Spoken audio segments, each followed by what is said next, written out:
चारधाम यात्रा के लिए पंजीकरण कराने को लेकर लागू की गई टोकन सिस्टम व्यवस्था काफी कारगर साबित हुई है। टोकन सिस्टम लागू होने से पंजीकरण काउंटर पर अब तीर्थयात्रियों की भीड़ काफी कम हो गई है।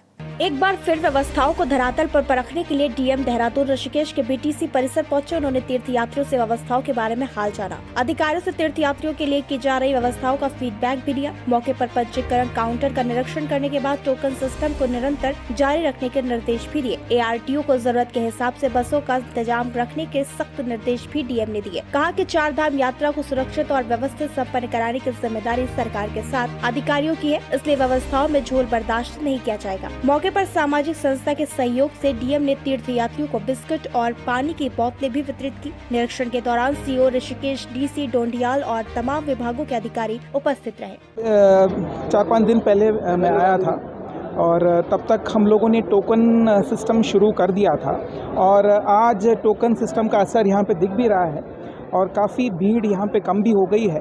और जो सूचना मिली है उसके अनुसार लगभग 4700 यात्रियों को कल निकाल दिया गया है और अभी तक लगभग 3500 यात्रियों को निकाल दिया गया है और सब लोग अपने डेस्टिनेशन की ओर रवाना हो चुके हैं। सिस्टम का मैंने जायज़ा लिया, काफ़ी भीड़ बहुत कम है और यात्रियों से भी इंटरेक्ट किया। यात्री भी खुश हैं और सरकार की तारीफ़ भी कर रहे हैं। और जो अभी कुछ NGO से भी हम लोगों ने टाई अप किया है जो लगभग 1000 लोगों को हर दिन फ्री खाना उपलब्ध करा रहे हैं। तो आने वाले दिन में हम सिस्टम को जितना और कंटिन्यूसली जिसमें इसमें सुधार ला सकते हैं सुधार हम लोग लाएँ। तो क्वेरीज के हिसाब से क्या लग रहा है और यात्री कितने आ सकते हैं, क्या व्यवस्था की जा रही है? देखिए, जिस हिसाब से अभी स्मूदन हो गया है व्यवस्था, जितने भी यात्री आएंगे उसके लिए हम लोग बिल्कुल तैयार हैं, बिल्कुल सक्षम हैं और हमने ज़्यादा से ज़्यादा बसेस भी रिक्वेजिशन कर ली हैं और ARTO साहब को मैंने इंस्ट्रक्शंस दिए हैं कि आने वाले समय में अगर ज़्यादा भीड़ आती है तो उसको फैक्टर इन करते हुए ज़्यादा से ज़्यादा बसेस और रिक्वेजिशन कर लें। सर चारधाम ये है कि ऋषिकेश यात्रा का प्रमुख केंद्र है, ऋषिकेश प्रमुख केंद्र है और हरिद्वार से भी यात्रा संचालित हो रही है। यहाँ बैकलॉग खड़ा होता है और वहाँ गाड़ियाँ 70% मिल रही हैं, तो ऐसा क्यों हो जाता है? देखिए कुछ चीज़ें, देखिए इस चीज़ को हमने संज्ञान में लिया है और रेटिंग की शिकायतें अभी आ रही थी लेकिन उसको स्मूदन आउट कर दिया गया है और आने वाले समय में आपको चीज़ें जो है और सुदृढ़ तरीके से मिलेंगी।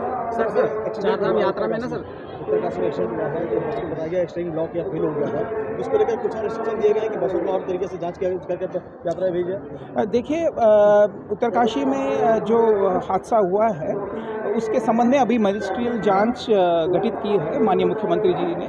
तो वर्तमान समय में उसके बारे में बोलना कोई जल्दबाजी होगी, तो मजिस्ट्रेट जांच के जो निष्कर्ष हैं उसको निकलने दीजिए, तदुपरांत ही कुछ उसमें टिप्पणी किया जाना उचित होगा। लेकिन हर संभावनाओं को हम लोग मद्देनज़र हम लोग रख रहे हैं और यात्री की जो सुरक्षा है वो हमारे लिए सर्वोपरि है। तो इसी के दृष्टिगत जितने भी बसेस हैं उनकी चेकिंग प्रॉपर्ली की जाएगी और इंश्योर ये भी किया जाएगा कि जो वाहन चालक हैं उनको समुचित रेस्ट भी मिले। फिटनेस को लेकर सवाल खड़े हो रहे हैं कि बस जो जा रही है फिटनेस पूरी तरह चेक नहीं हो पा रहा उसका। नहीं, जितने भी बसेस रवाना किए जा रहे हैं चारधाम में सब ARTO व्यक्तिगत रूप से टेस्ट कर ही रहे हैं और टेस्टिंग के बाद ही वो जो है चारधाम की ओर वो रवाना किए जा रहे हैं। सर चारधाम यात्रा में जो है बिजली को कहा गया था ऋषिकेश को कि कटौती बिल्कुल नहीं होगी, लेकिन ऋषिकेश के अंदर बिजली कटौती तो हो ही रही है और सबसे बड़ी समस्या जो आ रही है वो लो वोल्टेज की आ रही है। अगर आप अपने पंडाल में भी देखें तो पंखे सिर्फ घूमते हुए दिखाई दे रहे, हवा नहीं दे रहे हैं। तो कहीं ना कहीं ये व्यवस्थाओं पर कहीं ना कहीं सवाल खड़ा होता है, क्योंकि जब गढ़वाल कमिश्नर साहब आए थे उन्होंने भी सख्त निर्देश दिए थे कि कटौती ना हो, कैसे हो? देखिए, एक्चुअली गर्मी के समय में थोड़ा बहुत रोस्टरिंग का काम चलता रहता है बिजली विभाग के द्वारा।